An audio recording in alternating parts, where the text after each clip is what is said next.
building capacity, and developing knowledge platforms. From its beginning in 1989, the Polis Center has embraced a mission to link university and community expertise through partnerships and projects that would create and apply information for a common good.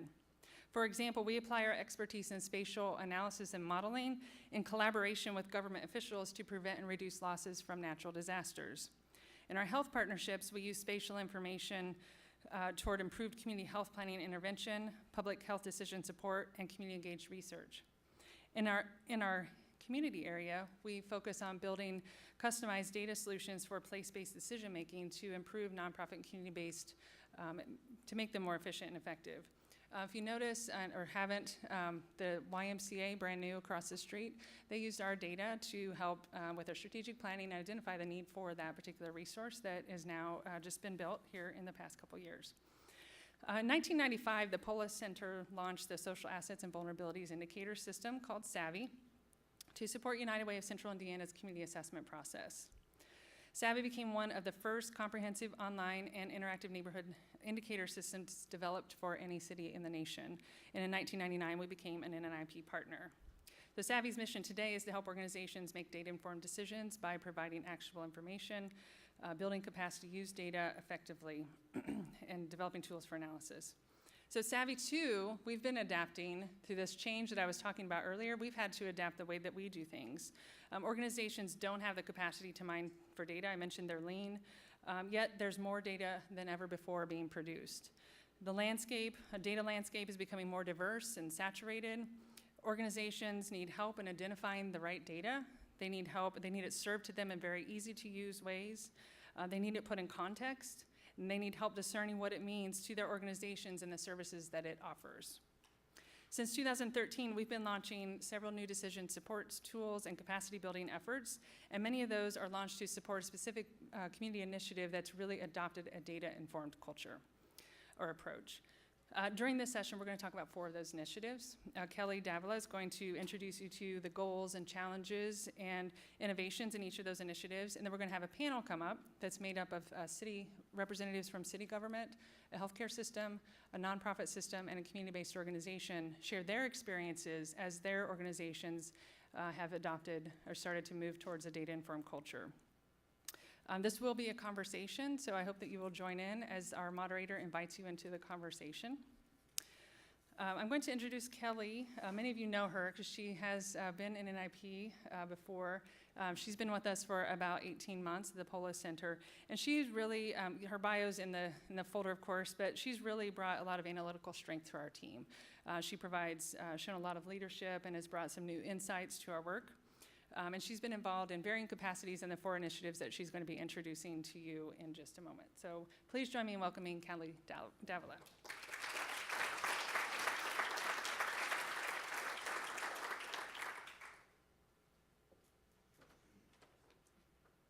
Hello.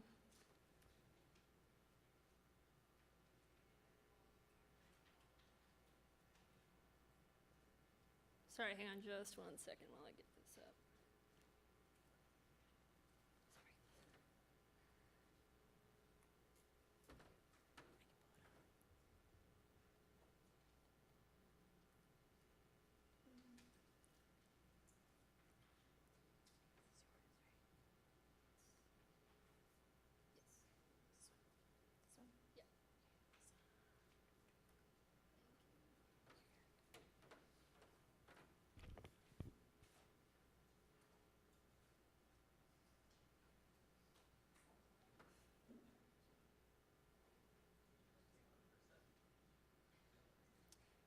Well, you guys don't get, oh, there you go, okay.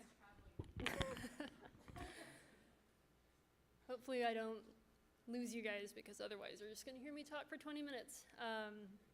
Thank you, Sharon, for that introduction, and I know some of you around the room, but this I think is gonna be my opportunity to kind of share some of the projects that we've been working on over the past several months.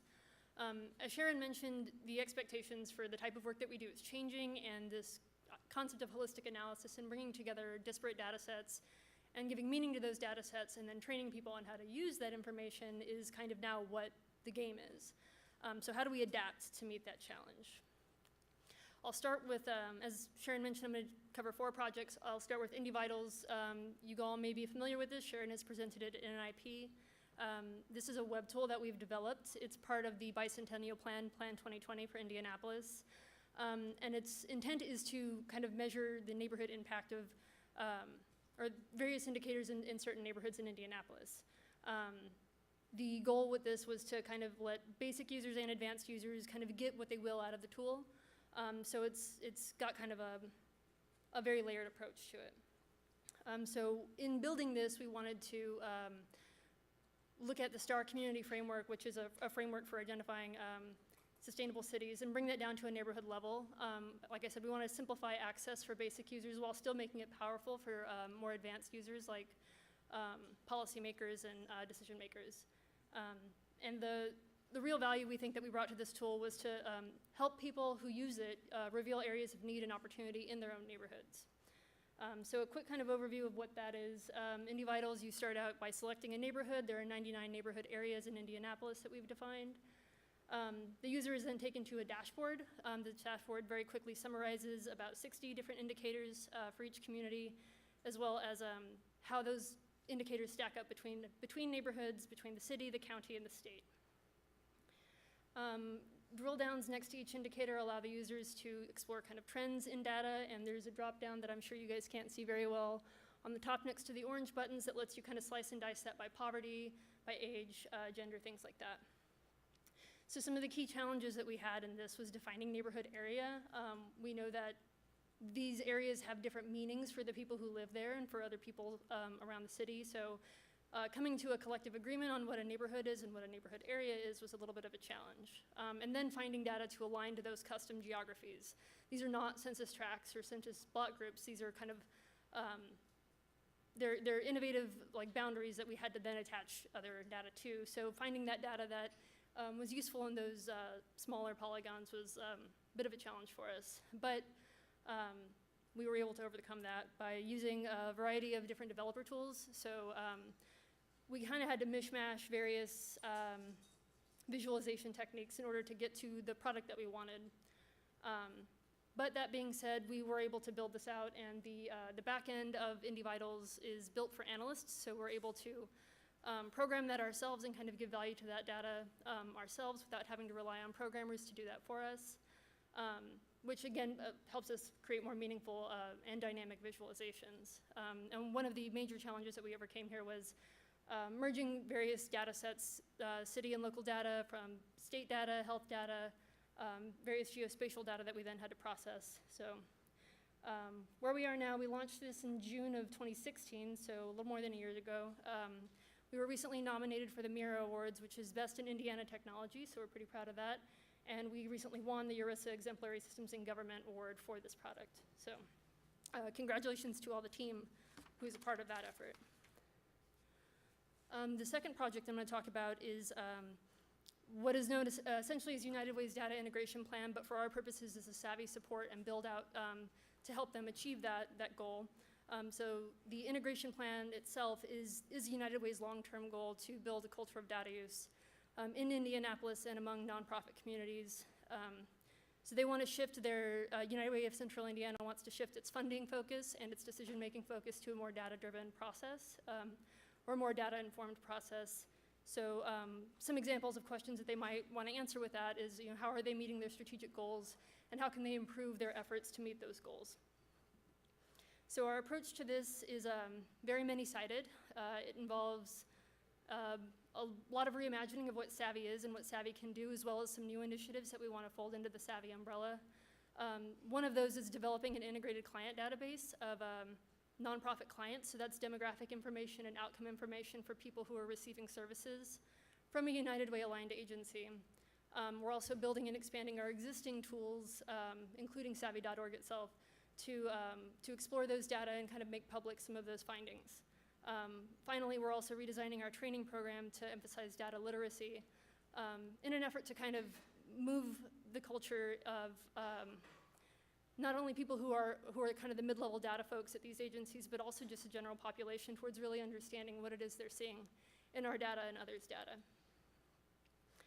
So this is just kind of a rough schematic that describes what I just mentioned. from our Savvy Index, we kind of have already some needs in the community as well as existing resources being things like schools, hospitals, et cetera, what we call assets.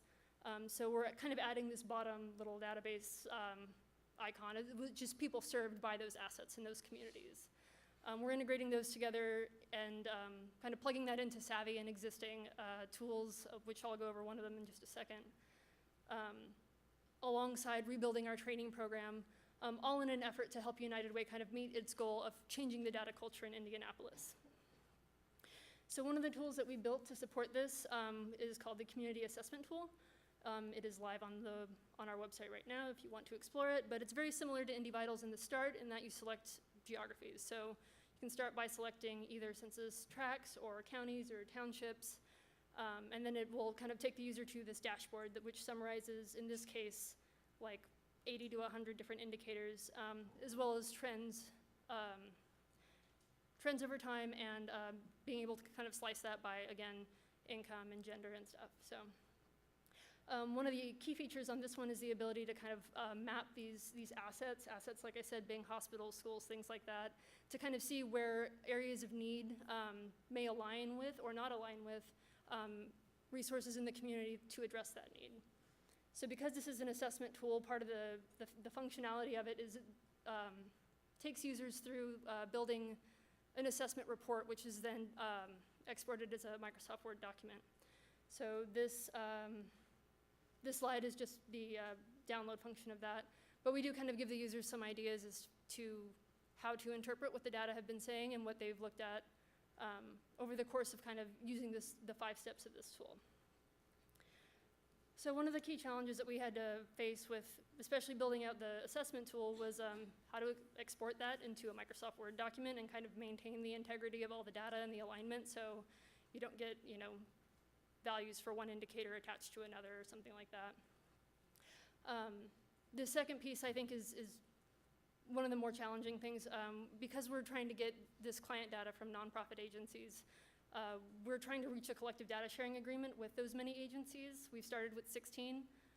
That will eventually be something close to 90. And that has been an exercise in diplomacy for sure, which involves a lot of complicated contractual and legal arrangements that we need to kind of broker between parties. So like I mentioned, the community assessment tool is available online now. We're also in the process of revamping our community asset system to kind of do more sophisticated or in-depth analyses, like gap analysis and things like that. We're in the pilot phase of the data collection project for that nonprofit data, so we recently started consenting clients, so we should be seeing data very soon from that. We're also developing the new education curriculum, which is expected to go live in January of next year. And we're working towards full integration with all of the United Way agencies, like I said, between 80 and 90 of those. So what we think are the innovations here is that the assessment tool especially allows users to kind of think through the concept of community assessment and really thinking strategically about what indicators are a part of what the story that they want to tell, and what features of the neighborhood maybe they hadn't thought of before are part of that story as well. So that, we think, it was an innovative use of that tool. Our training and outreach programs, we know that it's difficult to move towards a more data literate culture. I think that's kind of the point of why we're all here today, and a lot of what we've talked about today already. So we're kind of hoping that through our outreach and through our development of that curriculum that we're able to at least see some progress towards that goal. We also know, or at least from what we do know, that we are the first organization to try to integrate this much client-level data from nonprofit agencies. We're not necessarily taking from state agencies, we're taking individual-level data from the organizations who are serving those people. So integrating that client data and program data will allow us to kind of see what the social service landscape is in Indianapolis, which, while we work in that arena, we're not totally sure of the details of that kind of picture. So we're looking forward to more information as that comes in. A third project that we've worked on is with Parkview Health Systems, which is in northern Indiana near the Fort Wayne area. We helped them with their community health needs assessment along with Fairbanks School of Public Health that's also attached to IUPUI. Community health needs assessments are required by the Affordable Care Act for nonprofit hospitals, and their primary goal is to kind of lift up areas of opportunity and leverage existing programs in order to make data-informed decisions that can help address health needs in a certain community. So for Parkview, that is a 7-county, 7-hospital system. So we were making these CHNAs for each of their hospitals. And these include an assessment of health needs as well as an evaluation and implementation plan. So our approach to doing that, because we were using the entire hospital, or we were working for the entire hospital system, was to analyze the local data in context of the entire region. So we wanted to make sure that all the data that we did analyze was available for each of the counties, some of which were very rural and some were not. So we also wanted to suggest some strategies to address those health concerns that aligned with their existing programming. The idea there being that if a program is already successful, there's no need to necessarily change how it's done, but maybe add to it or enhance it in some way.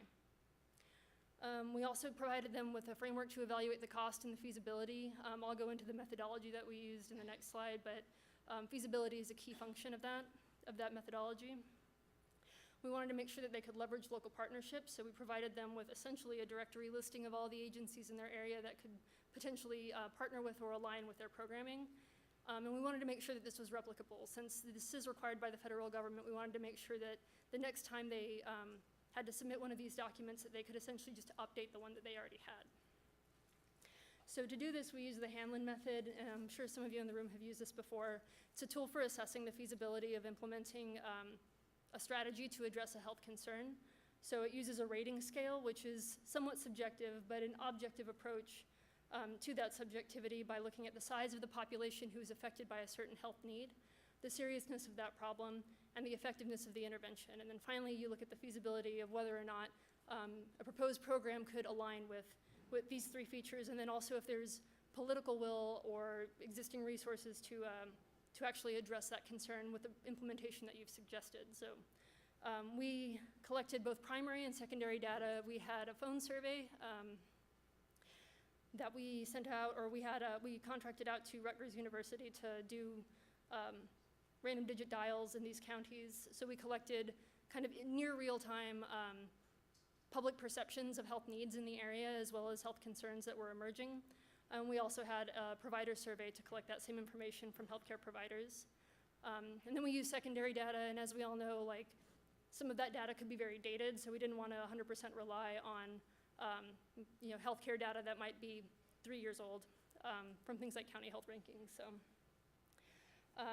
some of the challenges I kind of discussed, like primary sample sizes. Obviously, all of us have dealt with sample size limitations before, so that was a little bit of a challenge. And again, the timeliness of that secondary data.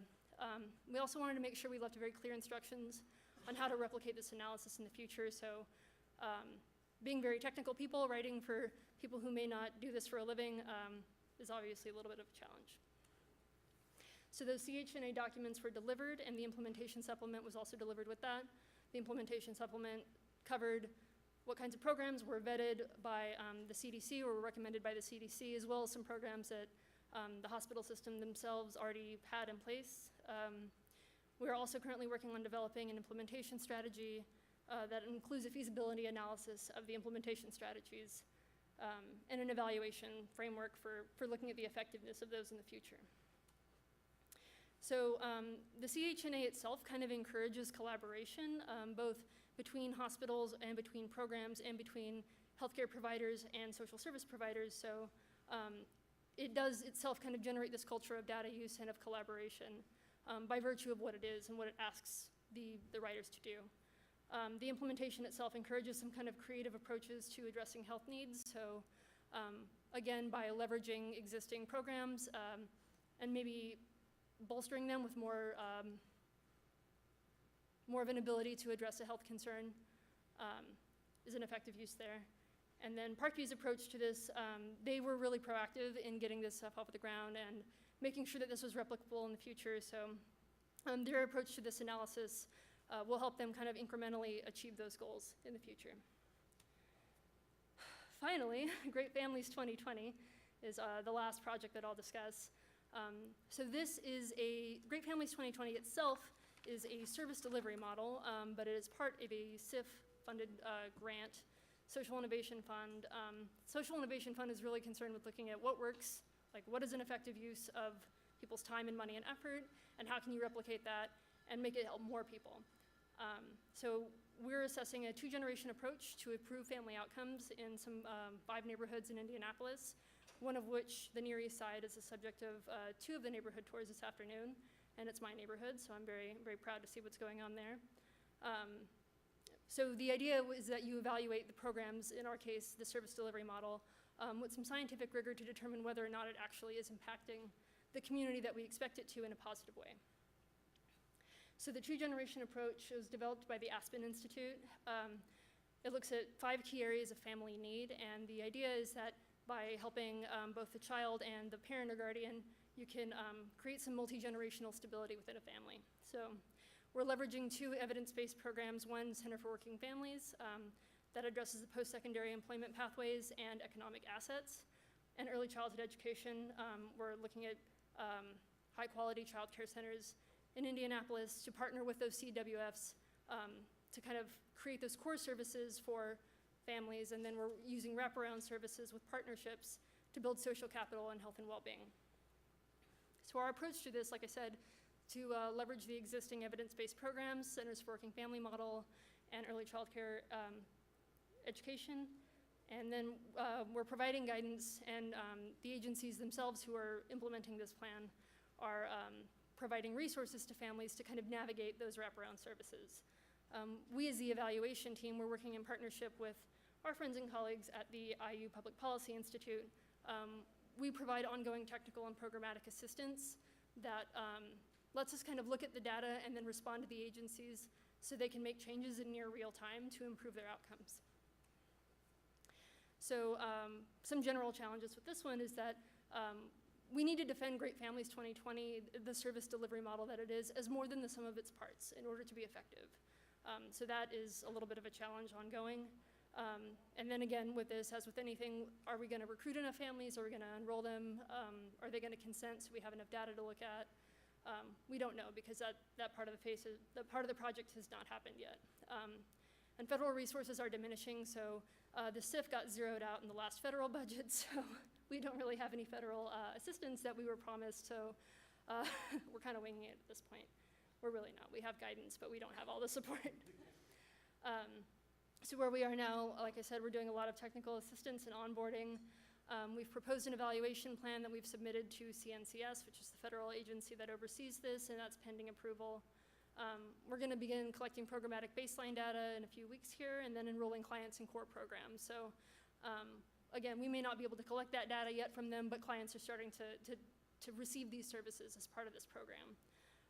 So we are expecting consent to begin in January of next year. Again, some of the innovations here, we're really excited about the ability to give the agencies guidance in real time to determine whether or not that does improve the outcomes for these families in these very high need areas in Indy. We also think that the resource delivery mechanism is gonna help agencies be innovative in various ways, and then also help families kind of realize that there's a lot more services out there for them than they may be aware of. And obviously the potential to replicate this stuff in other areas is would be exciting. So that's 5 years down the road. I'll check in with y'all then. So I can take questions for like 5 minutes, and then we'll bring the panelists back up.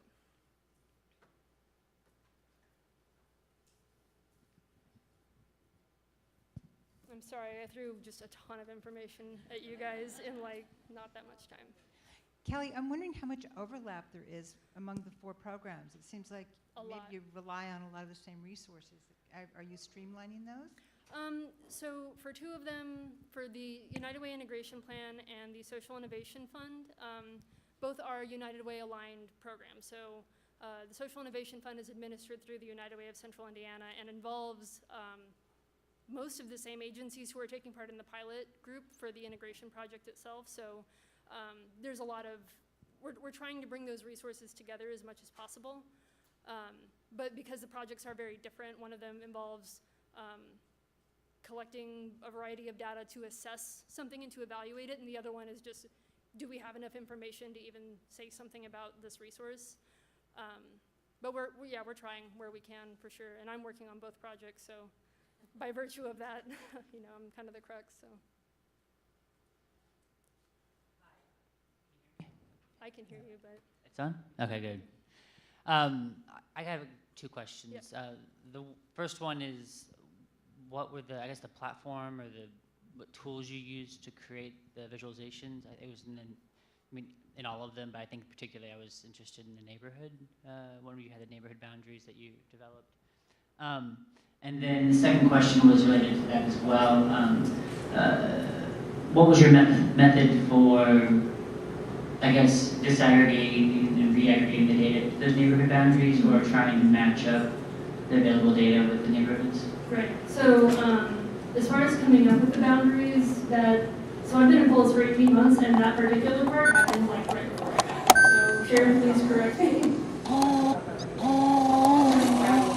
Oh, yeah, Brad Bogan, who's somewhere floating, there he is, can talk a little bit about that. But so that was more or less a collaborative effort to define what those boundaries were, and then as far as putting data into them, the methodology for some things, for example, for census data, which came from block data where we could, you know, we tried to use 2010 where we could, estimates otherwise, was basically generating centroids and determining where they fell in those polygons, and then attaching those and using weighted averages to count out things like any socio-demographic information. Other stuff was geospatially processed from like line and point data already.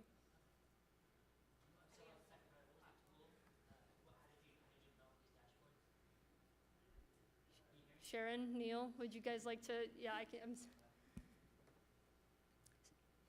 Neil Devadasan is our systems engineer, so I think he can speak to more of the development side of that kind of stuff. Okay.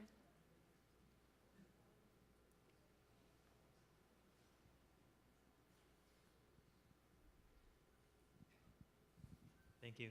If you could just briefly describe more of the collaboration between your institute and the public health school, like how that was formed and what sort of the roles were with for the hospital assessments. Sure. So Karen Comer is our director of collaborative research. She facilitates that Indiana Partnership for Healthy Communities. Did I get it right? Is a formal partnership between us and the Fairbanks School of Public Health at IUPUI. And for that particular project, we provided a lot of the existing data from Savvy, as well as some of the analysis and the report writing and things like that.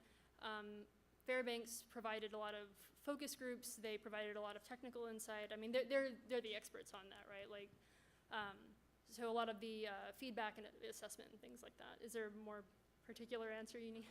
Okay. Hi, my name is Sarain. I'm from Richmond.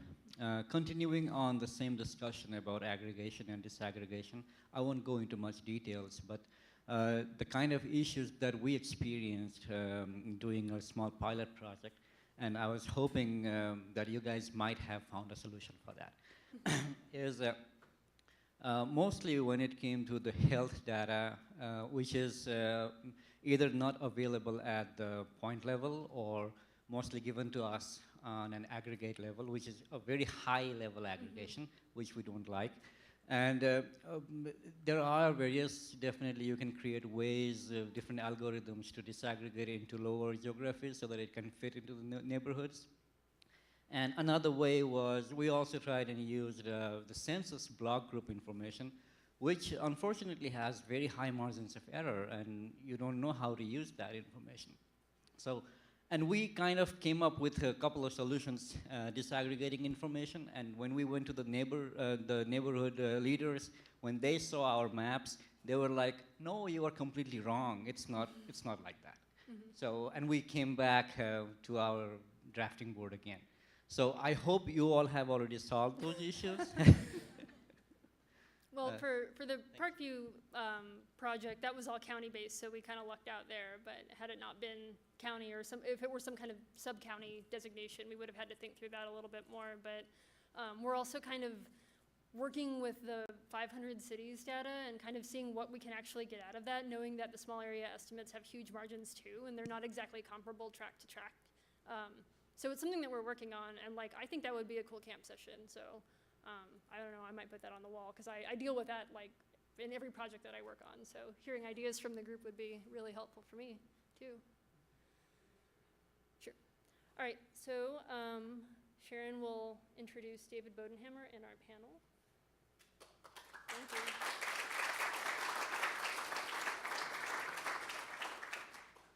Do you want this slide? Great. Well, thank you, Kelly, because it was a lot of information to cover in a short time, and I think she did a great job, so thank you. We're going to move into our panel in just a minute. They'll come up and be introduced, but I wanted to take a minute to introduce our moderator. He has a lot of significance and special value to us here in part of the reason that you're here today in Indianapolis. 3 things I want to say about David. Number 1, he has foresight.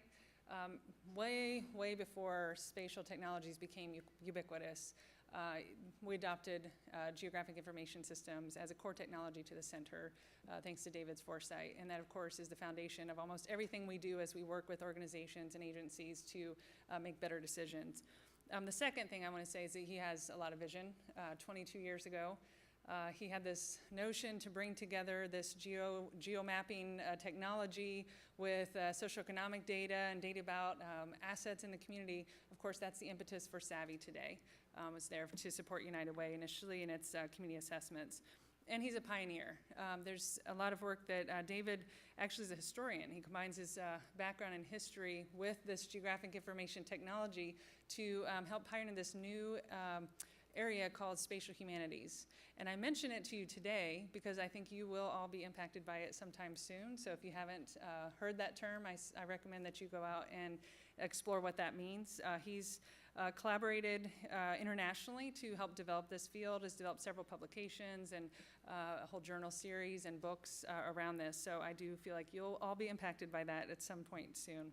I've had the pleasure of working with David for 18 years. I really appreciate his vision and creativity, his mentorship and inspiration. So I ask that you all will help me welcome David Bodenhammer.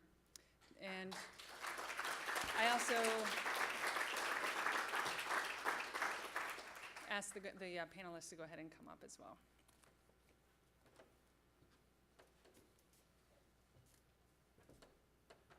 Well, thank you, Sharon. With an introduction like that, I can just go home, I think. It's a pleasure to be here, and I'm delighted, as our panelists come up, I'm delighted to once again be in the company of all of you who are doing some really important work in your communities. I'm also delighted to serve as moderator, and when I say I'm delighted, that means I'm delighted Sharon did not ask me to give a presentation, just to moderate. We're going to have what I hope will be an interesting panel discussion. It's my intent to stimulate a conversation, both among the panelists, but also between the panelists and you and the audience, and then ultimately with all of us, thinking about the challenges in creating a data culture and how it is that we can do that most effectively with the individuals with whom we work, how we can do that for the benefit of the communities we serve. That's a real challenge. You've been engaged in that work for a long time, as have we. I don't think any of us have the complete answer, because it seems like every time we try a particular initiative, we learn a lot from that informs the next initiative, but that also tells us that while we may have accomplished some things, we still have a lot to learn. And I'm hopeful we can use this time today to learn from each other.